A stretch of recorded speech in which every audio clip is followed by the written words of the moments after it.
এজন্য বিশ্বনবী বলতেন আসাদুহুম ফি আমরিল্লাহি ওমর, আমার দ্বীনের ব্যাপারে সবচেয়ে কঠোর ওমর। বিশ্বনবী বলতেন আমার পরে কোনো নবী নাই, কোনো রাসূল নাই, তবে আমার পরে যদি কেউ নবী হতো আমার ওমর নবী হয়ে যেত।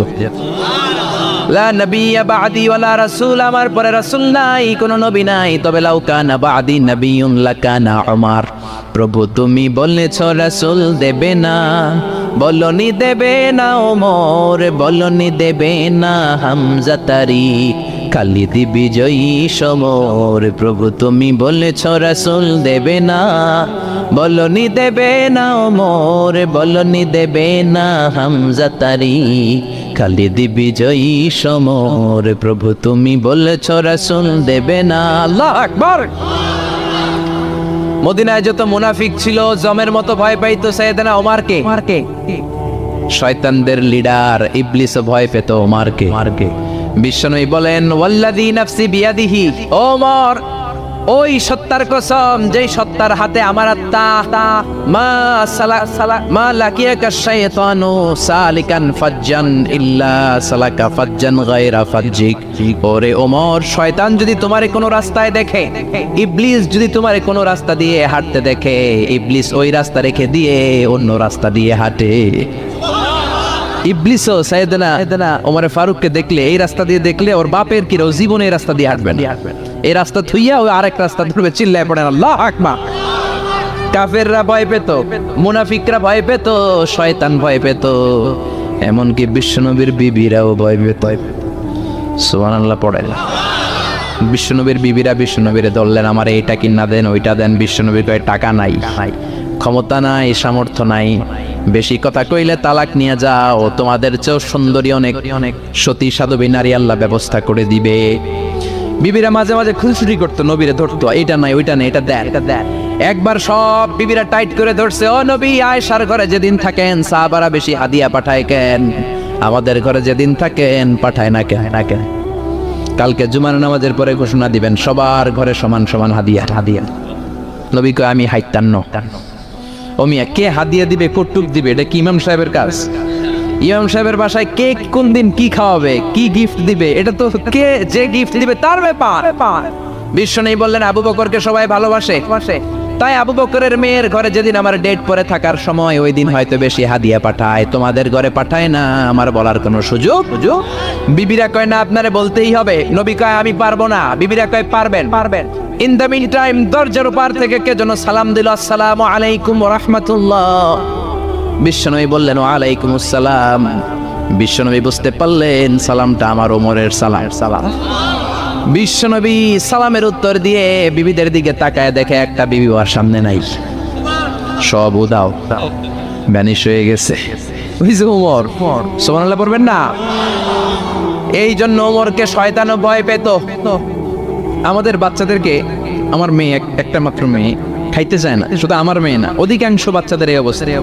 ওর আম্মু এদিক দিয়ে খাওয়ায়, আবার দৌড় দেয়, আবার আমি খাওয়াই, আবার কান্নাকাটি করে, বলে গল্প শোনাও, তাইলে খাবো। এখন গল্প শোনাইলেও খায় না। বর্তমান সময়ের ছেলে মেয়েগুলো এরকম, এত জ্বালাতন করে, খেতে চায় না তো বলতে হয় বাঘ আসবে, বাঘ, সিংহ আসবে, সিংহ মামা আসবে, ঘুমাও, এগুলো আমরা বলি না? বড় দোষী তো তারা কি বলেন, বাচ্চা যদি না ঘুমায়, না খাইতে চায়, এগুলোই তো বলে। বাঘ আসবে, বিড়াল আসবে। মদিনাতে ওমরে ফারুক যখন খলিফা, মদিনার কোনো বাচ্চারা যদি না খেতে চাইতো, না ঘুমাইতে চাইতো, মদিনার মায়েরা বলতো তাড়াতাড়ি ঘুমাও, ওই যে ওমর আসতেছে, ওমর। আল্লাহু আকবার। কি শাসক ছিলেন সাইয়েদনা ওমর। সবাই সমান, ওনার বিধান, ওনার রীতি সবার জন্য সমান। মদ খাওয়ার অপরাধে নিজের কলিজার টুকরা ছেলে আবু শাহমাকে 80টা বেত মেরেছে। হাদিসটা দাঈফ, তবে শিক্ষা আছে আমাদের জন্য। 80টা বেত মেরেছে। এক রাতে পাওয়া যায় বেত মেরে ছেলেটাকে আহত করে ফেলেছে, আর এক রাতে পাওয়া যায় পিটাতে ছেলেটাকে দুনিয়া থেকে শেষ করে ফেলেছে। ছেলের মুখে গন্ধ পেয়েছে। আর শরীফতা খামরান, কিরে মদ খাইছস? না বাবা, শরীফ তো নাবিজ, আমি নাবিজ খেয়েছি। নাবিজ খাওয়া যায়। নাবিজ হচ্ছে রাতের বেলা আরবরা দুধের মধ্যে শক্ত ফুরমা ছেড়ে দেয়, 1 কেজি দুধের মধ্যে 10টা শক্ত খুরমা ছেড়ে দিলে সকালবেলা দুধের কালারটা সাদা থাকে না, শক্ত খুরমার রস টেনে ওটা লাল হয়ে যায়, খেতে বড় মজা, এটাকে বলে নাবিজ। কিন্তু সকালেই খেতে হবে। ওইটারে যদি 3 দিন জমায়ে রাখেন, 4 দিন জমায়ে রাখেন, ওইটাও গাঞ্জা হয়ে যাবে, ওইটাও তারি হয়ে যায়, মদ হয়ে যায়। সাইয়েদনা ওমরের ছেলে এই কাজ করেছেন, একটু তারির স্বাদ নেয়ার জন্য 4 দিন রেখে দিয়েছে। সাইয়েদনা ওমর বললেন, কি খাইছস? কয় মদ খাই নাই। নাবিজ খাইছস? এদিকে আয়। ইফতাহ ফামাক, মুখ খোল। করার পরে মুখের সামনে নাক নিয়ে গন্ধ দেখে মদের গন্ধ, কলারটা ধরে মসজিদে নববীতে নিয়েছেন। ইন দা মিন টাইম মসজিদে নববীতে জোহরের নামাজ হয়। নিজের ছেলেকে মসজিদে নববীর উস্তানা বলে, উস্তানাতু মসজিদে নববী, মসজিদে নববীর পিলারে বেঁধেছেন। যেহেতু উনি খলিফা, মসজিদে নববীর ইমাম, জোহরের নামাজের ইমামতি করলেন, সালাম ফিরালেন, আসসালামু আলাইকুম ওয়া রাহমাতুল্লাহ, আসসালামু আলাইকুম ওয়া রাহমাতুল্লাহ। সালামের পর বললেন, মাকানাকুম ইনদানা হাদ, সুন্নতের পর বসে যাবেন, আমাদের একটা হদ আছে। আল্লাহর দেয়া যে বিধান, বিচার, এটাকে আরবিতে বলে হাদ, প্লুরাল হচ্ছে হুদুদ।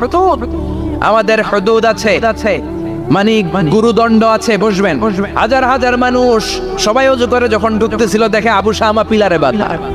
সবাই তো আশ্চর্য, কি আজীব তামাশা, প্রেসিডেন্টের পোলা বাঁধা। নামাজের পরে বাইরে আসার পরে হাজার হাজার মানুষ তাকিয়ে আছে। কানাঘুষা শুরু হয়ে যায়। সবাই বলে, কি হয়েছে? ওমর কয়, আমার টানাটানি করা যাবে না, এই যে থামেন, এখন টানলে কি হবে আমি জানি, খুব বিশৃঙ্খলা হবে, দাঁড়ায় শুনলে ডবল সওয়াব। আমি চলে গেলে এরপর আপনারা টানাটানি করে ঢুকায়। কথা শুনতেছেন তো? মনোযোগ আছে? লোকদের মধ্যে কানাঘুষা। প্রেসিডেন্টের ছেলে, কেউ কয় ওমর মনে হয় মারবে না, যেহেতু নিজের ছেলে তো একটু ধমকি দিয়ে ছেড়ে দিয়ে। কেউ বলে না, ওমর তো এত সহজ মানুষ না, মদের বিচার তো 80টা বেদ, মনে হয় 40টা মারবে। কেউ কয় না, 80টাই মারবে। ওমর চেয়ারে বসে জল্লাদরে ডাকলেন, বললেন, ইবদা বিসমিল্লাহ, নে চাবুক শুরু কর। বাইতুল মাল থেকে শক্ত সাইজের একটা চাবুক আনবি। জল্লাদ চাবুক এনে দাঁড়ালেন। ওমর বললেন, ইবদা বিসমিল্লাহ, শুরু কর। জল্লাদ মারতে শুরু করেছে, ওয়াহিদ, ইতনাইন, তালাতা, 3টা মারার পরে এক থাপ্পড় মেরে জল্লাদকে 3 হাত দূরে ফেলে দিলেন। ধমক দিয়ে বললেন, তুই চাবুক মারস নাকি চাকরি বাঁচাস? আসলে জল্লাদ কিন্তু আসতে পারে নাই, দেহের যত জোর ছিল জোর দিয়ে মেরেছে, কিন্তু ওমরের পছন্দ হয় নাই। ওমর বলে, ইনদাকা তালাতা ইনদি ওয়াহিদ, তোর হিসাবে চাবুক মারা হয়েছে 3টা, আমি ওমরের হিসাবে মাইর হয়েছে একটা। চাবুক আমার হাতে দে, আমি 2 নাম্বার থেকে শুরু করি। ওমরে ফারুক 2 নাম্বার শুরু করলেন, 2, 3। এক একটা চাবুক মারে, ছুপ করে চামড়া ছিলে, রক্তগুলো মসজিদে নববীর বারান্দার পিলারের মধ্যে লাগে। ওমরের চেয়ে শক্তিশালী দ্বিতীয় কোনো পুরুষ মদিনার জমিনে ছিল নাকি? ওমরের হাতের মাইর। ছেলেটা চিৎকার দিয়ে বলে, বাবা, ও আব্বা, আর মদ খাবো না, ছেড়ে দেন, আর খাবো না। মদ তো আমি খাই নাই, আমি খেয়েছি নাবিজ, 3-4 দিন রাখার কারণে একটু মাতলামি হয়েছে আমার। আব্বা, এবারের জন্য ছেড়ে দেন, আর খাবো না। ওমরের কঠোর হৃদয়ে কোনো দয়া মায়া আসে না, মারতে লাগলেন। এবার আবু শাহামার মা, ওমরের বউ, পায়ের মধ্যে ওমরের পায়ে পড়ে ডেকে বলে, ওমর, আমার কলিজার টুকরা ছেলেটারে মারিস না। 30টা বাড়ি মারা হয়েছে, আর বাকি 50টা বাড়ির জন্য এক একটা চাবুকের বিনিময়ে আমি এক একটা উট আল্লাহর রাস্তায় সদকা করব রে ওমর। সাইয়েদনা ওমর বলে, এর নিয়ে যাও। আবু শাহামার মা উট দিয়ে আল্লাহর জাইন চাবুকের বাড়ি থেকে একটা বাড়িও কমানো যাবে না, 80টা বাড়ি দেয়া পর্যন্ত পৃথিবীর কোন শক্তি আবু শাহামারে আমার হাত থেকে ছুটাতে পারবে না। আবু শাহামার মা কাঁদতে লাগলো। ওমরের মনে দয়া মায়া হয় না। 40টা বাড়ি মারার পরে ছেলে বেহুশ, 50টা মারার পরে আবু শাহামা দুনিয়া থেকে শেষ। সবাই নিস্তব্ধ নীরবতা, পিন ড্রপ সাইলেন্স, পিনপতন নীরবতা। রাগে তখনও গড়গড় করছে ওমর। সাইয়েদনা ওমর বললেন, গোসল দে, জানাজা দে, কবর দে। কবর দেওয়ার পরে ওই কবরের উপর 51 নাম্বার থেকে মারা শুরু করলেন। 52, 53, 60টা, 70টা, 80টা চাবুকের বাড়ি কবরের মধ্যে বিশাল বিশাল বড় বড় বাড়ি মেরে আঘাত করে আল্লাহরে ডেকে বললেন, আল্লাহ, আমার ছেলে হওয়ার কারণে, প্রেসিডেন্টের ছেলে হওয়ার কারণে আমি পার্সিয়ালিটি করি নাই, একটা চাবুকের বাড়িও কম দেই নাই। কিয়ামতের দিন তুমি আমারে জালিমদের কাতারে দাঁড় করাতে পারবা না। আল্লাহু আকবার। ওই ওমরের শাসন যদি দেশে থাকতো, দেশটারে মদিনা বানাইতো কে? এখন রিকশাওয়ালার পোলার জন্য এক নিয়ম, প্রধানমন্ত্রীর পোলার জন্য আরেক নিয়ম, কুলিওয়ালা ঠেলাওয়ালার জন্য এক নিয়ম, প্রেসিডেন্টের মেয়ের জন্য আরেক নিয়ম। জোরে বলেন ঠিক কিনা? সবার জন্য যদি এক নিয়ম হতো, চুরি করলে যদি হাত কাটা হতো, জিনা করলে যদি পাথর মেরে গর্দানটা উড়িয়ে দেয়া যেত, বাংলার জমিনে আর কোনো চোর আর জিনাখোর পাওয়া যেত না। চুরি করলে হাত কাটো কার আইন? তবে এটা কলা চোর, মুরগি চোর, ডাব চোর, আম চোর না। যেই চোরগুলো একটা কলমের সিগনেচারের খোঁচায় দেশের 1000 কোটি টাকা মেরে দেয়, ওই চোরদের হাত আগে কাটতে হবে। যেরকম ঠিক কিনা? এক কলমের খোঁচায় শেয়ার বাজার খাইয়া ফেলায়, হলমার্ক খাইয়া ফেলায়, দেশের টাকা সুইজারল্যান্ডে পাঠায়, ওই চোরগুলার হাত। জোরে বলেন ঠিক কিনা? আল্লাহর দিন বাস্তবায়নে সবচেয়ে কঠোর সাহাবী ছিলেন ওমর। আবু বকর ছিলেন নরম, ওমরের মেজাজকে গরম বানাইছে কে? এই জন্য ইসলামের মধ্যে যেমনি সহনশীলতা আছে, আবার ইসলামের মধ্যে বিদ্রোহ আছে না নাই? ওই রকম একটা ওমরের দরকার, আমাদের বেশি চাই না। জোরে বলেন ঠিক কিনা? দাও খোদা দাও আমায় আবার ওমর দারাজ দিল, দাও খোদা দাও আমায় আবার ওমর দারাজ দিল, দাও আলীর মতো বীর সেনানি, আলীর মতো বীর সেনানি জাগাতে নিখিল, দাও খোদা দাও আমায় আবার ওমর দারাজ দিল। সুবহানাল্লাহ পড়েন। একটা ওমর লাগবে, চিল্লায় বলেন কয়টা? ওই ওমরের অপেক্ষায় বাংলাদেশ সহ গোটা মুসলিম উম্মাহ, ঠিক কি না? একটা ওমরই যথেষ্ট। আমাদের সেন্ট্রাল লিডারশিপ নাই তো, আমাদেরকে এদিকে লাথি মারলে আমরা ওইদিকে যাই, ওদিক থেকে গোতা মারলে আমরা এদিকে যাই। আমাদের রিপ্রেজেন্টেটিভ, আমাদের প্রতিনিধিত্ব করার মতো কোনো কেন্দ্রীয় লিডারশিপ নেতৃবৃন্দ গোটা বিশ্বে নাই, ঠিক কি না? আমরা সেই ওমরে ফারুকের অপেক্ষায়, আমরা সেই ইমাম আল মাহদির অপেক্ষায়। এই ওমরে ফারুক আমাদের মডেল, ঠিক কি না? থার্ড ইন পজিশন এই পুরা উম্মতের মধ্যে ওনার পজিশন নাম্বার 3। 1 নম্বর পজিশন বিশ্বনবীর, কার? 2 নম্বর পজিশন কার? আবু বকর। 3 নম্বর পজিশন কার? ওমরে ফারুকের। বিশ্বনবী বলতেন লা নবিয়্যা বা'দি, লা নবিয়্যা বা'দি, আমার পরে কোনো নবী নাই। ওয়ালা রাসূলা, আমার পরে কোনো রাসূলও নাই। আমার নবীর পরে আর কোনো নবী আছে? আমার নবীর পরে আর কোনো রাসূল আছে? এই যে কাদিয়ানি যে একটা সম্প্রদায় আছে, এরা কি মুসলিম নাকি অমুসলিম? মুসলিম সম্প্রদায়ের সাথে এদের কোনো সম্পর্ক নাই। চিল্লা বলেন ঠিক কি না? এরা যদি মুসলমান হতে চায়, আমার নবী দ্য লাস্ট মেসেঞ্জার বিশ্বনবীকে খাতামুন নবী হিসেবে সংবাদ সম্মেলন করে গোটা বিশ্বকে জানাই দিতে হবে, তারপরে তাদেরকে আমরা মুসলিম হিসেবে স্বীকৃতি দিব। চিল্লা বলেন ঠিক কি না? তা না হলে তারা কোন ধর্মের এটাকে জানাই দিতে হবে। No inferiority complex, no identity crisis. Identity ক্রাইসিসে থাকা যাবে না। আপনারা কোন ধর্মের এটা জানায় দেন। আপনারা বিশ্ব নবীরও শেষ নবী মানবেন না, আবার মুসলিম বলেও নিজেদেরকে ট্যাগ লাগাতে চাইবেন। সাধারণ মুসলমানরা এটা এই ধোঁকাবাজি মানে না। চিল্লায় বলেন ঠিক কিনা? আমার নবীর পরে কোনো নবী নাই, আমার রাসূলের পরে কোনো রাসূল নাই, ঠিক কিনা?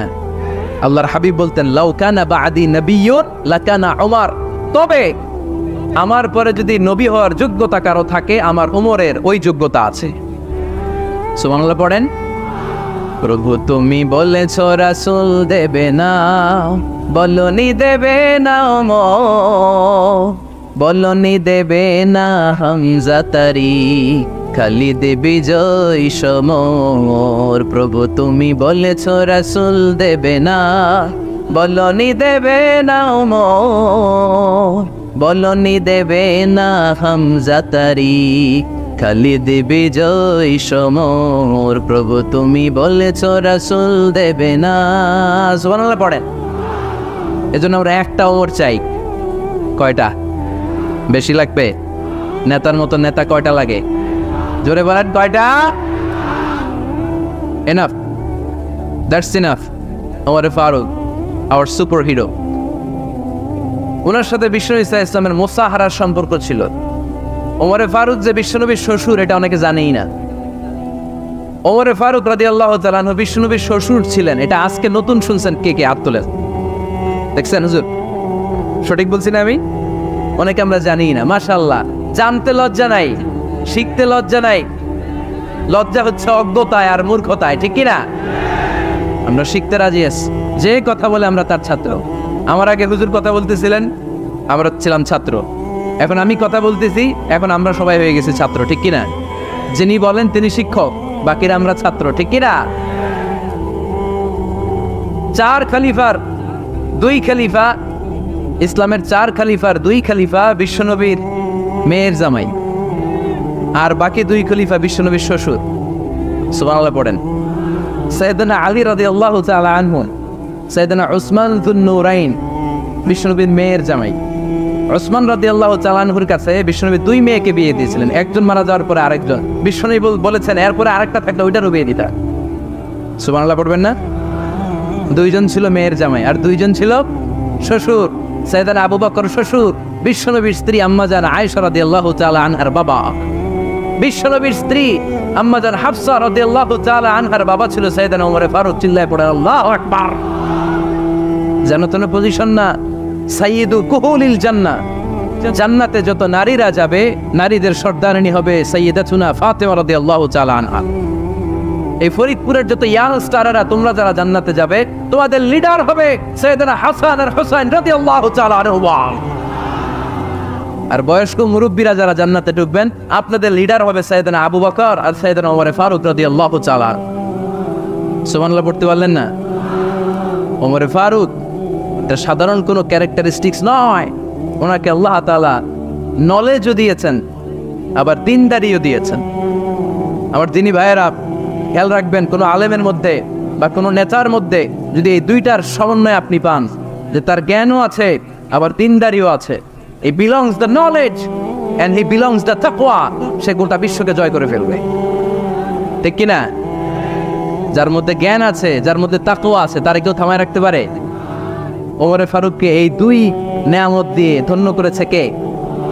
সহিহ বুখারীর বর্ণনা, বিশ্বনবী সাহাবীদের সামনে একটা স্বপ্নের কথা বলছেন। বিশ্বনবী বললেন, আমি স্বপ্নে দেখলাম আমার আঙ্গুলের ফাঁকা থেকে দুধ বের হচ্ছে। আমি তৃপ্তি সহকারে দুধ খেলাম। খাওয়ার পরে দেখলাম আঙ্গুলের মধ্যে একটু দুধ লেগে আছে। আমার আঙ্গুলে অতিরিক্ত লেগে থাকা দুধটা আমি ওমর ফারুকের মুখের মধ্যে লাগিয়ে দিলাম। সাহাবারা বললেন, ইয়া রাসূলুল্লাহ, ইয়া হাবিবাল্লাহ, মাযা আওয়ালতা বিহি, এই স্বপ্নের আপনি কি ব্যাখ্যা করলেন? আমরা তো বুঝলাম না। বিশ্বনবী বললেন, আওয়ালতু বিহি আল ইলম, আমি এই দুধ দিয়ে জ্ঞানের ব্যাখ্যা করেছি, কারণ ওমরকে আল্লাহ যেই জ্ঞান দিয়েছে গোটা বিশ্বের কাউকে এত জ্ঞান দেয় না। এজন্য স্বপ্নে যদি কেউ দেখেন যে আপনি দুধ খাচ্ছেন, তার মানে আল্লাহ তাআলা আপনার জ্ঞান বাড়ায় দিবেন। ওমর ফারুককে দুধ খেয়ে অতিরিক্ত দুধের অংশটা বিশ্বনবী আবু বকর রাদিয়াল্লাহু তাআলা আনহুর মুখে দেন নাই, সাইয়েদনা উসমানের মুখে দেন নাই, আলী রাদিয়াল্লাহু তাআলা আনহুর মুখে দেন নাই। স্বপ্নে ওই অতিরিক্ত লেগে থাকা দুধটা বিশ্বনবী ওমর ফারুকের ঠোঁটের মধ্যে লাগিয়ে দিয়েছেন। এই হাদিস থেকে প্রমাণ হয় আল্লাহ তাআলা জ্ঞানের নেয়ামতে সাইয়েদনা ওমর ফারুককে ধন্য করেছেন। আবার বুখারীর বর্ণনা, বিশ্বনবী সাল্লাল্লাহু আলাইহি ওয়াসাল্লাম আরেকটা স্বপ্নের বর্ণনা দিচ্ছেন। তিনি বললেন, তোমাদের সবাইকে স্বপ্নে আমার সামনে দাঁড় করানো হলো। আমি দেখলাম তোমাদের কারো জুব্বা নাভি পর্যন্ত, কারো জুব্বা হাঁটু পর্যন্ত, কারো জুব্বা টাকনো পর্যন্ত। ওমরে ফারুককে যখন স্বপ্নে আমার সামনে দাঁড় করিয়ে দেয়া হলো, আমি দেখলাম ওমরের জুব্বা এত লম্বা, ওমর টেনে হিচড়ে তার জুব্বা নিয়ে সামনে হেঁটে যাচ্ছে। সাহাবারা বললেন, ফামাযা আওয়ালতা বিহি ইয়া রাসূলুল্লাহ, ও আল্লাহর রাসূল, এই স্বপ্ন দিয়ে আপনি কি বোঝাতে চাইলেন? আমরা কিছু বুঝলাম না। বিশ্বনবী বললেন, আওয়ালতু বিহি আদ-দ্বীন, আমি এই হাদিসের দ্বারা দিনের ব্যাখ্যা করলাম। যার জামা যত লম্বা তার দিনদারি তত বেশি। সুবহানাল্লাহ, আসতে পড়েন। স্বপ্ন দেখলেন কোন সাহাবীর জুব্বা নাভি, কোন সাহাবীর হাঁটু, কারোটা টাকনু, কিন্তু ওমর ফারুকের জুব্বা এত লম্বা, তিনি তার জুব্বা টেনে হিচড়ে যাচ্ছেন। বিশ্বনবী বললেন, এটা দ্বারা আমি দিন, আমি তাকওয়া, দিনদারি, তাকওয়া, এটার ব্যাখ্যা করেছি। তার মানে ওমর ফারুকের তাকওয়ার সামনে সব তাকওয়া পানি হয়ে যাবে। কোন সুবহানাল্লাহ। আল্লাহ তাআলা সাইয়েদনা ওমর ফারুককে দ্বীনের জ্ঞান দিয়েছেন, তাকওয়া দিয়েছেন। যুবক ভাইরা, যাকে আল্লাহ তাআলা দ্বীনের জ্ঞান দেয়, যাকে আল্লাহ তাআলা তাকওয়ার এই গুণ দিয়ে সমৃদ্ধ করে, তার জন্য গোটা বিশ্বের সব দরজাগুলোকে ওপেন করে দেয় কে? কত বড় মুত্তাকি ছিলেন সাইয়েদনা ওমর ফারুক। মদিনার সমাজে কয়জন মুনাফিক ছিল বিশ্বনবী ছাড়া কেউ বলতে পারতেন না। বিশ্বনবী কোন সাহাবীকে মুনাফিকদের লিস্ট দিয়ে যান নাই, একজন সাহাবী ছাড়া। দেখি কেউ বলতে পারেন কিনা ওই সাহাবীর নাম? কি নাম? হুযায়ফা ইবনুল ইয়ামান রাদিয়াল্লাহু তাআলা আনহু। ওনাকে বলা হতো সাহিবু সিররি রাসূলিল্লাহ, আল্লাহ রাসূল সাল্লাল্লাহু আলাইহি ওয়াসাল্লামের গোপন তথ্যের ধারক বাহক। সুবহানাল্লাহ পড়বেন না? বিশ্বনবী ইন্তেকালের আগে মদিনার সমাজে মোট কয়জন মুনাফিক আছে এই তথ্য আবু বকরকে বলেন নাই, ওমর রাদিয়াল্লাহু তাআলা আনহুকে বলেন নাই, উসমান রাদিয়াল্লাহু তাআলা আনহু, আলী রাদিয়াল্লাহু তাআলা আনহু, আশরাতুল মুবাশশিরিনা বিল জান্নাহ কোন সাহাবীকে বলেন নাই। শুধুমাত্র কেবলমাত্র একমাত্র হুযায়ফা ইবনুল ইয়ামান রাদিয়াল্লাহু তাআলা আনহুর কাছে মুনাফিকদের লিস্টে বিশ্বনবী দিয়ে গিয়েছেন। সুবহানাল্লাহ পড়েন। মদিনায় কারা কারা মুনাফিক কেউ জানতো না হুযায়ফা ছাড়া। কে ছাড়া? নামটা আজকে মুখস্থ করেন, যাতে অন্য কোনো ওয়াজে কেউ জিজ্ঞেস করলে বলতে পারেন। মুনাফিকদের লিস্ট যে সাহাবীর কাছে বিশ্বনবী দিয়ে গিয়েছিলেন, সাহাবীর নাম কি? নাম? নামটা কেমন লাগে? ভালো লাগে? অনেকে আমারে জিজ্ঞেস করে, হুজুর আমার ছেলে হবে আগামী মাসে, একটা নাম দেন। নাম দিয়ে দিলাম হুযায়ফা। যাদের হবে ছেলে, এলাকায় যাদের নেক্সট কয়েক মাসে ছেলে হবে, খালি হুযায়ফা চলবে। কি চলবে? ভাল লাগে? নামটা ভাল লাগে? রাইখেন, অনেক সুন্দর না। উনি জানতেন মুনাফিক কারা। দেখেন ওমরে ফারুকের তাকওয়ার লেভেলটা কত হাই। ওমরে ফারুক একদিন হুযায়ফা রাদিয়াল্লাহু তাআলা আনহুর কাছে গেলেন, যে বললেন, হুযায়ফা, বিশ্বনবী ইন্তেকালের আগে মুনাফিকদের নামের লিস্টটা কারো কাছে দেয় নাই, আমার জানা নাই, সাইয়েদনা আবু বকরের জানা নাই, কোন সাহাবীর জানা নাই তুমি ছাড়া। আমি তোমার কাছে জানতে চাই, আমি ওমরের নামটা ওই মুনাফিকদের খাতায় আছে কিনা আমার একটু বলো। আমার ওমরের নামটা ওই মুনাফিকদের লিস্টিতে একটু আছে কিনা, নামটা একটু বলো। যদি থাকে আমি ভালো হয়ে যাব। আমি নেফাককে দূর করে পাক্কা মুমিন হতে চাই। আমার নাম যদি মুনাফিকের লিস্টে থাকে আমি তো শেষ। হুযায়ফা চোখের পানি ছেড়ে দিয়ে বলে, আমিরুল মুমিনিন, কেমন প্রশ্ন করলেন আপনি? আপনি বিশ্বনবীর শ্বশুর, এই উম্মতে আপনার পজিশন 3 নাম্বার। আপনারে মুনাফিকরা ভয় পায়, শয়তান আপনারে ভয় পায়। আপনি জান্নাতে সব বয়স্ক লোকদেরকে নিয়ে জান্নাতের মধ্যে আগে আগে ঢুকবেন, কেমন করে মুনাফিকদের কাতারে আপনার নাম থাকতে পারে? ওমর সুবহানাল্লাহ পড়ে। কি বিনয়ী, কি তাকওয়া। হুযায়ফাকে যে ধরতেন, হুযায়ফা একটু বলো না আমার নামটা মুনাফিকদের লিস্টিতে আছে কিনা। ওমরে ফারুকের যদি এই টেনশন থাকে যে আমি মুনাফিক হয়ে গেলাম কিনা, আমাদের এই টেনশন থাকার দরকার আছে না নাই? হ্যাঁ, যেন সব সময় আল্লাহর কাছে দোয়া করতে হবে, আল্লাহ তুমি নেফাকি থেকে আমাদেরকে বাঁচাও। আরো জোরে পড়েন আমিন। ওমরে ফারুক রাদিয়াল্লাহু তাআলা আনহু আমাদের সুপার হিরো, আমাদের সবাই বলেন আমাদের। উনি কত বড় সুপার হিরো শুনেন। উনি জুমার খুতবা দিচ্ছেন। কি দিচ্ছেন? মসজিদে নববীতে। খুতবার মাঝখানে হঠাৎ বললেন, ইয়া সারিয়াতুল জাবাল, ইয়া সারিয়াত ইবনে জানিমিল জাবাল। এই কথা বলেই আবার খুতবা দিতে শুরু করলেন। ওনার এই ইয়া সারিয়াত ইবনে জানিমিল জাবালের সাথে আগের কথারও কোনো মিল নাই, পরের কথারও কোনো মিল নাই। জুমার নামাজের পর মুসল্লি সাহাবারা ধরলেন, বললেন, ইয়া আমিরাল মুমিনিন। খুতবার মাঝখানে হঠাৎ করে ইয়া সারিয়াত ইবনে জানিমিল জাবাল বলে আপনি চিৎকার করলেন কেন? আপনার এই বাক্যের সাথে আপনার খুতবার আগের বাক্যের কোনো মিল নাই, আপনার খুতবার পরের বাক্যেরও কোনো মিল নাই। এই কথা আপনি কারে বললেন? কারে উদ্দেশ্য করে বললেন? এই কথার তাৎপর্য কি আমাদেরকে বুঝিয়ে বলেন।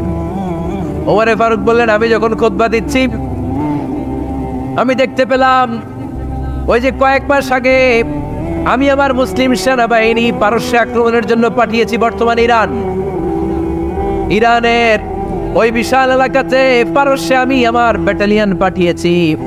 আমি হঠাৎ করে দেখতে পেলাম আমার মুসলিম বাহিনীর সেনাপতি যুদ্ধের এক পর্যায়ে তার ডানে আছে উপত্যকা, বায়ে আছে পাহাড়, সে পাহাড়ি রাস্তা ছেড়ে দিয়ে উপত্যকার দিকে যেতে শুরু করেছে।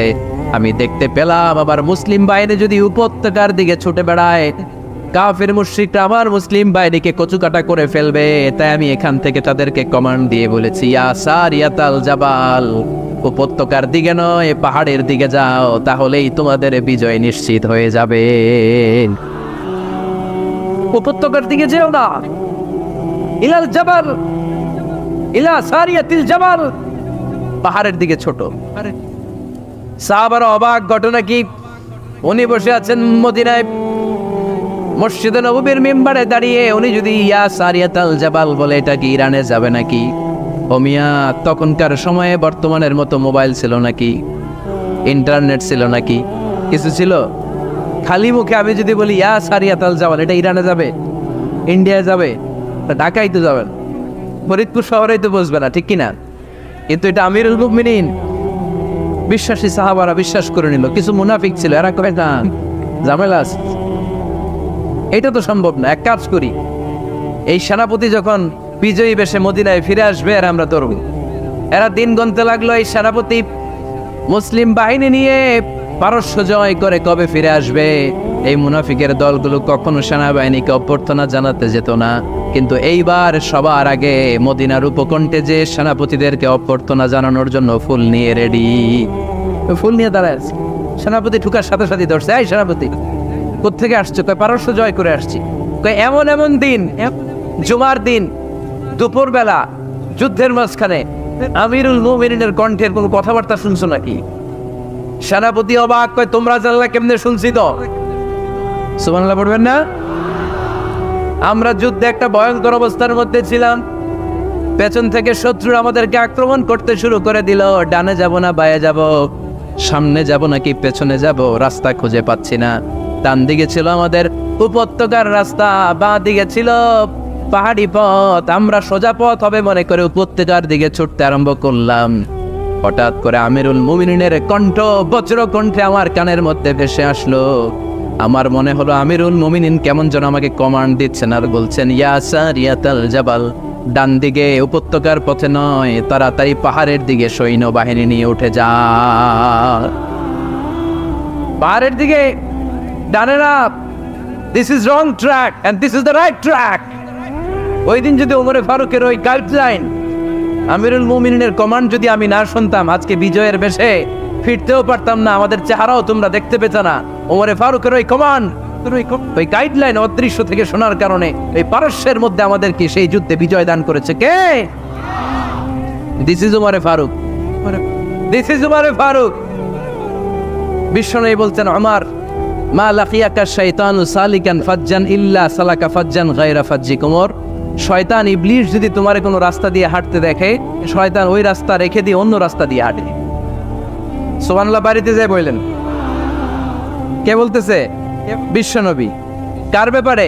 কার ব্যাপারে? ওমরে ফারুকের ব্যাপারে। শয়তান যদি দেখে যে ওমরে ফারুক এই রাস্তা দিয়ে হাঁটতেছে, শয়তান ওই রাস্তা রেখে দিয়ে অন্য রাস্তা দিয়ে হাঁটে। সুবহানাল্লাহ পড়েন। রাত্রিবেলা আমরা আমাদের বাচ্চা ছেলে মেয়েদেরকে যখন খাওয়াই, বাচ্চারা খেতে চায় না, এরকম হয় আপনাদের ফরিদপুর এলাকায়? এই এলাকায় হয় নাকি? খেতে চায় না বাচ্চারা, এই চকলেট দেখায়া, এই মিনা কার্টুন দেখায়া, এইটা সেইটা এগুলো সেগুলো বলে, গল্প টল্প বলে পুলায়া খাওয়ানো লাগে, তাই না? তারপরও খায় না। আমারও ছোট মেয়ে আছে, খেতে চায় না, এইটা সেইটা এমনি সেমনি খাওয়ানো লাগে। তো শেষে না পেরে মা বাবা বলতে বাধ্য হয়, ওই যে ভূত আসতেছে, ভূত, তাড়াতাড়ি তাড়াতাড়ি খাও, তাহলে যে ভূত ধরবে তোমারে। ওই যে বাঘ আসতেছে, বাঘ, তাড়াতাড়ি খাইলে তাহলে বাঘে কামড়াবে। বলি না আমরা? আপনারা কি বলেন? ভূত। আর কি বলেন? হ্যাঁ হ্যাঁ, আচ্ছা, এক এক জায়গায় এক একটা আমরা বলি, ভূত আসবে, বাঘ খাবে, ভাল্লুক খাবে, তাড়াতাড়ি খাও। মদিনাতে যখন ওমরে ফারুক আমিরুল মুমিনিন, মদিনার মায়েরাও বাচ্চাদেরকে খাওয়াতে পারতো না, ছোট্ট মেয়েদেরকে খাওয়াতে পারতো না, খাওয়া নিয়ে যন্ত্রণা করতো।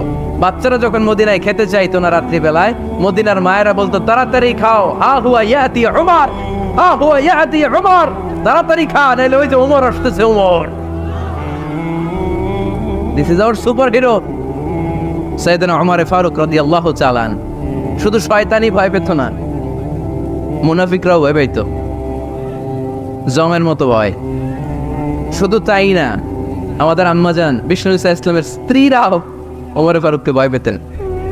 সুবহানাল্লাহ কবেন না? মাঝে মাঝে বিষ্ণু ইসলামের সাথে আম্মাজান আয়েশার ঝগড়া হতো না? আপনাদের ফ্যামিলিতে ঝগড়া হয় না? হয় না? কার কার দেখি?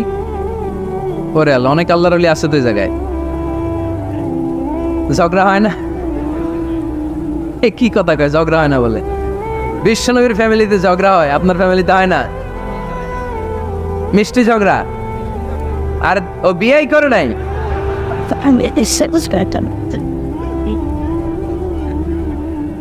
ঝগড়া তো হবেই।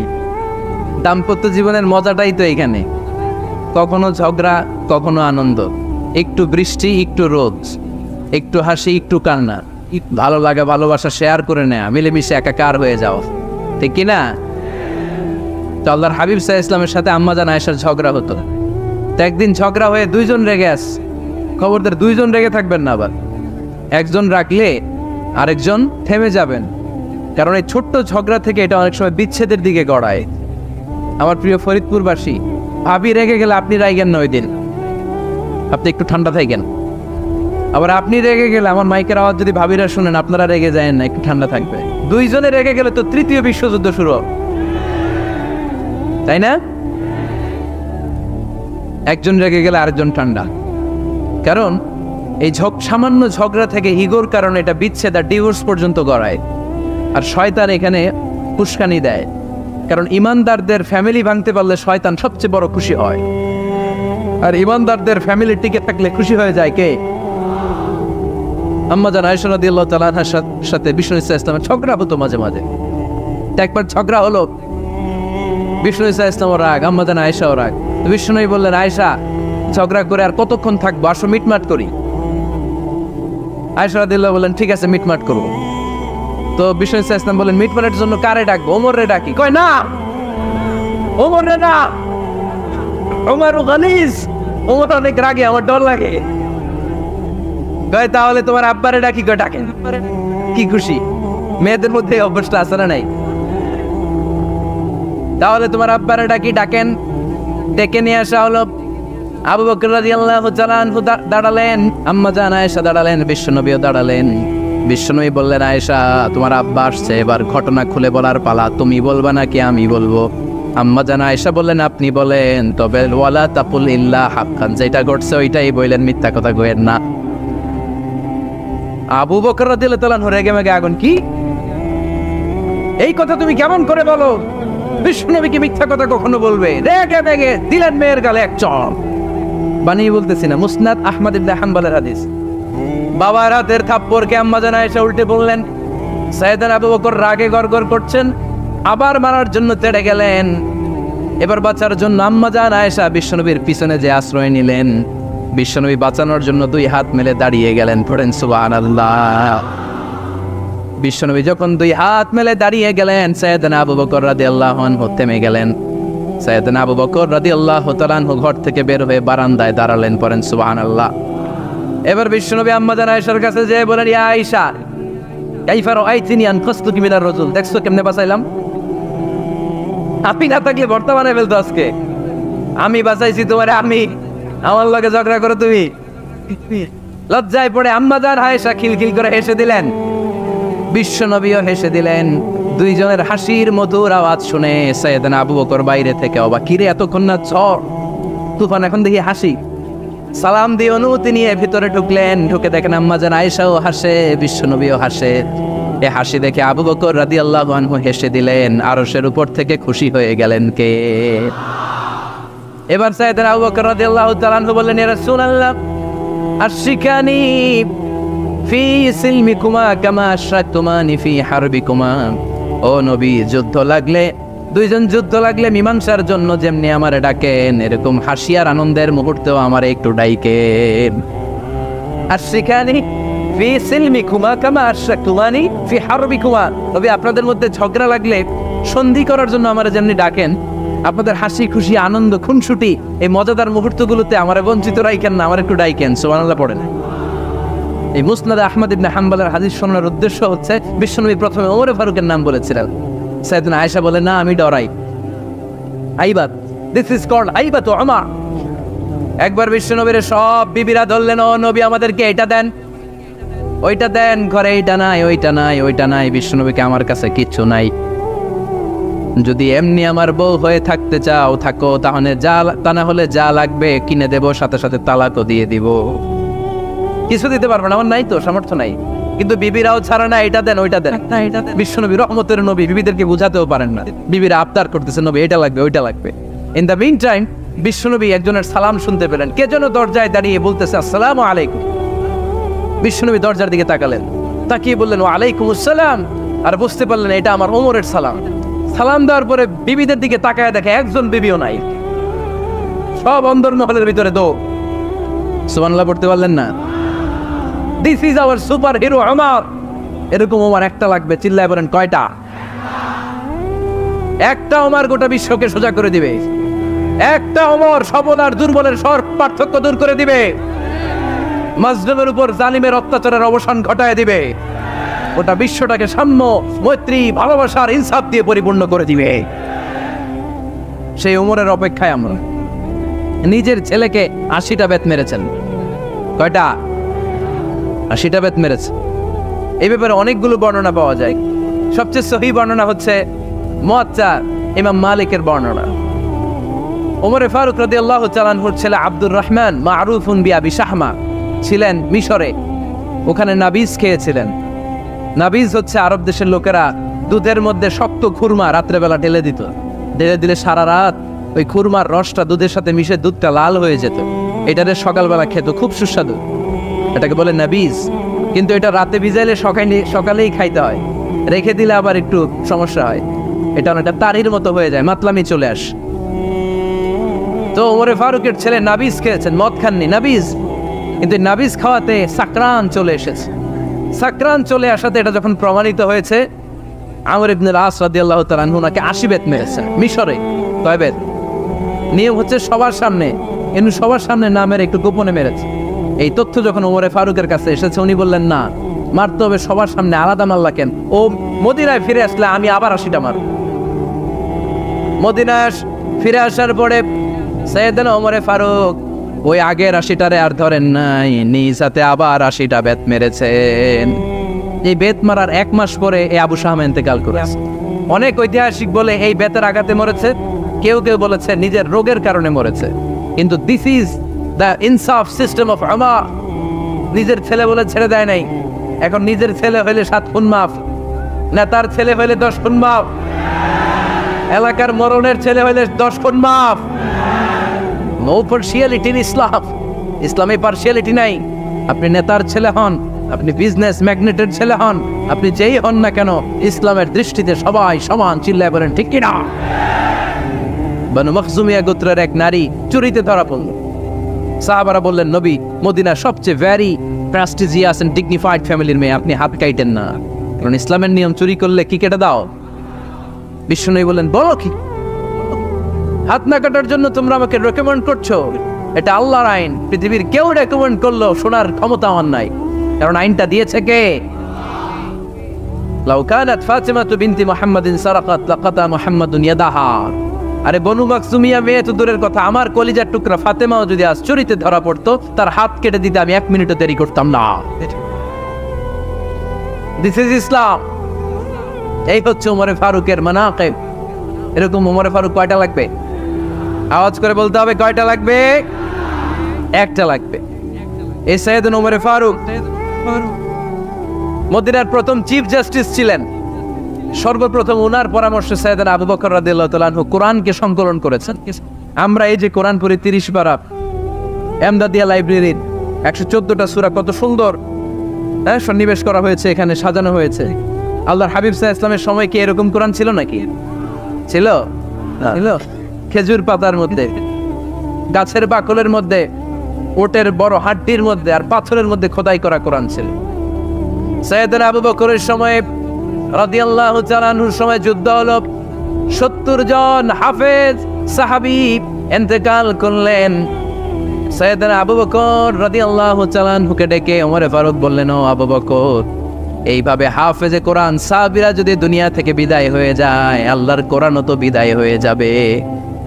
আমার পরামর্শ হলো আপনি সব বয়োজ্যেষ্ঠ সাহাবীদেরকে একসাথে করে কোরআনের সব কাগজগুলোকে একসাথে করে একটা নির্ধারিত কপির মধ্যে কোরআনকে সংকলন করে ফেলেন। সাইয়েদনা আবু বকর বললেন, যেটা আমার নবী করে না, এটা আমি কেমনে করি? কিন্তু ওমর ফারুক নাচরবান্দা বলে না, এটা করলে কোনো খারাপ হবে না, ভালোই হবে। মুসলিম উম্মার জন্য এক জায়গায় কোরআন সন্নিবেশিত থাকবে, আপনি করেন। সাইয়েদনা আবু বকর রাজি হয় না, ওমর ফারুকও ছাড়ে না। ওমর ফারুক বলতে বলতে বলতে বলতে এমন ভাবে সাইয়েদনা আবু বকর রাদিয়াল্লাহু তাআলা আনহুকে ধরলেন, সব শেষে সাইয়েদনা আবু বকর ওমর ফারুকের কথায় কোরআন সংকলনে রাজি হয়ে গেলেন। পড়েন সুবহানাল্লাহ। উনি বললেন, ওমর যখন আমাকে বারবার বুঝাতে লাগলো, আল্লাহ তাআলা আমার হৃদয়টা ওমরের কথা শোনার জন্য খুলে দিলেন। আল্লাহ তাআলা কেমন যেন আমাকে ইলহাম করলেন, আবু বকর করো, এই কাজের মধ্য দিয়ে আমি আমার কোরআনকে গোটা বিশ্বে জীবিত রেখে দেব। This is Umar. এই যে আমরা হিজরি সনের যে আমরা গণনা করি, এই হিজরি সনের প্রবর্তক হচ্ছে সাইয়েদনা ওমর ফারুক। সুবহানাল্লাহ। নাই আপনাদের মনোযোগ আসছে না গেছে? কই ঘুমায় গেলেন মনে হয়? তাকবীর দেন তো একজন আওয়াজ করে।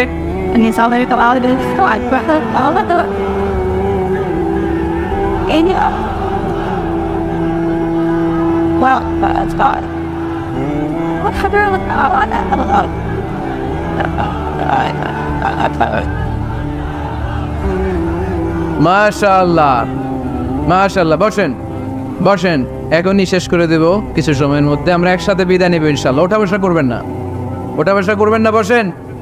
সাইয়েদনা ওমর ফারুক এই হিজরি সনের গণনা শুরু করেছে। সাহাবারা বলল, আমিরুল মুমিনিন, খ্রিস্টানদের ঈসাই সন আছে, আমাদের মুসলমানদের কোনো সন নাই। আমাদের একটা সন থাকলে আমাদের জিজিয়া নিতে, আমাদের যাকাতের টাকা উত্তোলন করতে অনেক সুবিধা হবে। ওমর ফারুক বললেন, তাহলে কোন সালকে হিজরি, কোন সালকে মুসলিম সাল হিসেবে আমরা ঘোষণা দিতে পারি? একজন বলল, আমার নবী যেই সালে জন্মগ্রহণ করেছেন ওই সালে। ওমর ফারুক বললেন, না, আমার নবীর জন্ম আমাদের জন্য খুশির দিন, কিন্তু এটা আমাদের জন্য প্রেরণা নয়। প্রেরণা নবীর কাজে, ঠিক কিনা? আরো কিছু সাহাবারা বলল, তাহলে যেই সালে আমার নবী ইন্তেকাল করেছে ওইটারে প্রথম সাল ধরেন। ওমর ফারুক বললেন, না, যেদিন তিনি ইন্তেকাল করেছেন এটা আমাদের দুঃখের দিন, এটা আমাদের প্রেরণা নয়। আমাদের প্রেরণা হচ্ছে বিশ্বনবীর ত্যাগ, তিতিক্ষা আর কাজের মধ্য দিয়ে। জোরে কোন ঠিক কিনা? ওমর ফারুক বললেন, যেদিন বিশ্বনবী ইসলাম রক্ষায় নিজের মাতৃভূমি ছেড়ে মক্কা থেকে মদিনায় গিয়েছেন, ওই দিনটাকে হিজরি প্রথম দিন ধরে আমরা হিজরি সাল গণনা করে শুরু করে দেব। ওইটাই হচ্ছে হিজরি সন। সেখান থেকে হিজরি সনের প্রবর্তন করেছেন সাইয়েদনা ওমর ফারুক রাদিয়াল্লাহু তাআলা আনহু।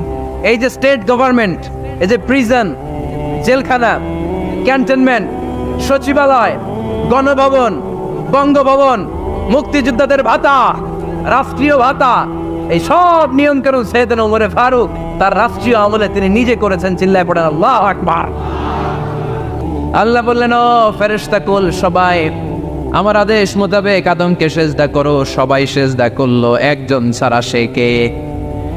আরো জোরে বলেন, অস্বীকার করলো, ওয়াস্তাকবার, অহংকার দেখালো, কানা মিনাল কাফিরিন, কাফেরদের অন্তর্ভুক্ত হলো, জাহান্নামীদের সর্দার হলো। কয়টা সেজদার আদেশ? আওয়াজ করে বলেন, কয়টা সেজদার আদেশ অমান্য করছে? সেজদা কয়টা দেয় নাই? আপনি দেন নাই কয়টা? হ্যাঁ, আমরা দেই নাই কয়টা? এক সেজদা না দিয়া জাহান্নামীদের লিডার। আমরা সেজদা মিস করছি কয়টা? কয়টা? মুসলমান সেজদায় লুটিয়ে পড়তে হবে একজনের খুশির জন্য, তিনি কে? তাহলে কোরআনকে যে প্রশ্ন করেছি, কোরআন সব উত্তর দিয়ে ফেললো। কোরআন আমাদেরকে জানিয়ে দিল, তোমরা সবাই আল্লাহর নৈকট্যপ্রাপ্ত বান্দা হতে চাও, আল্লাহর কাছের বান্দা হতে চাও, তাহলে ওয়াসজুদ, কি করো? সবাই বলে নাই, আওয়াজ করে বলো মুসলমান, ওয়াসজুদ মানে কি? সেজদা করো। সেজদা করলেই আল্লাহর কাছে যাওয়া যায়। মনের যত জ্বালা যন্ত্রণা দুঃখ ব্যথা আপনি সেজদায় পড়ে আল্লাহরে বলেন। কোনো বায়া লাগবে না, কোনো মিডিয়া লাগে না, কোনো সিরিয়াল লাগে না, কোনো অ্যাপয়েন্টমেন্ট লাগে না। ডাকতে দেরি, ডাকে সাড়া দিতে দেরি হয় না। তাহলে কোরআনের আলোকে আজকে আমরা জেনে গেলাম আল্লাহর কাছে যেতে হলে সেজদায় লুটিয়ে পড়তে হয়। এবার আমরা সুন্নাহর আলোকে জানার চেষ্টা করব কি করে আল্লাহর কাছে যেতে হয়। শুনবেন? কষ্ট হচ্ছে নাকি আপনাদের? সুন্নাহকে যদি আমরা জিজ্ঞেস করি, বিশ্বনবী রেখে যাওয়া সুন্নাতে যদি আমরা একটু তালাশ করি, একটু স্ক্যানিং করি, একটু চোখ বোলাই, তাহলে সুন্নাহ আমাদেরকে বলে বেশি বেশি নফল ইবাদত করো আর আল্লাহর নৈকট্য হাসিল করো। সুবহানাল্লাহ পড়বেন না? কোরআন বলেছে সেজদায় লুটিয়ে পড়ো। যা যা বললাম আমি ওঠার আগে জিজ্ঞেস করে আবার শুনে যাবে, কারণ আমি মনে করি এটা ক্লাস। এটা কি ক্লাসে পড়া দেওয়া নেওয়া আছে না নাই? এতক্ষণ পড়ানোর পরে জিজ্ঞেস করার দরকার আছে না নাই? কোরআন বলছে কি আর সুন্নাহ কি বলে? নফল ইবাদত। আওয়াজ করে বলতে হবে সুন্নাহ কি বলে? বুখারীর বর্ণনা, আল্লাহর হাবিব সাল্লাল্লাহু আলাইহি ওয়াসাল্লাম বলেন, মা ইয়াজালু আবদি ইয়াতাকাররাবু ইলাইয়া বিন-নওয়াফিল, বান্দা যত বেশি নফল ইবাদত করতে থাকে, করতে করতে করতে করতে বান্দা আমার কাছের নৈকট্য প্রাপ্ত বান্দা হয়ে যায়। হাত্তা উহিব্বাহু, এরপর আমি আমার বান্দারে এত ভালোবাসি, কুনতু সামআহুল্লাযী ইয়াসমাউ বিহি, বান্দা যখন শোনে সে তার নিজের কান দিয়ে শোনে না, আমি আল্লাহর কানে শোনে। কুনতু বাসারাহুল্লাযী ইউবসিরু বিহি, বান্দা যখন দেখে নিজের চোখে দেখে না, আমি আল্লাহর চোখে দেখে। ওয়ায়াদাহুল্লাযী ইয়াবতিশু বিহা, বান্দা যখন কিছু ধরে বান্দার হাতে ধরে না, আমি আল্লাহর হাতে ধরে। ওয়ারিজলাহুল্লাযী ইয়ামশি বিহা, বান্দা যখন হেঁটে যায় ওর নিজের পায়ে হাঁটে না, কেমন যেন আমি আল্লাহর পায়ে হাঁটে। আওয়াজ করে বলতে হবে আল্লাহু আকবার। মানে আল্লাহ বুঝাতে চাইলেন আমি তখন তার কান হয়ে যাই, আমি তখন তার চোখ হয়ে যাই, আমি তখন তার হাত হয়ে যাই, আমি তখন তার পা হয়ে যাই। আমার আর তার মাঝে আর কোনো ফারাক থাকে না, সে আমার একেবারে নিকটে চলে আসে। আওয়াজ করে পড়েন সুবহানাল্লাহ।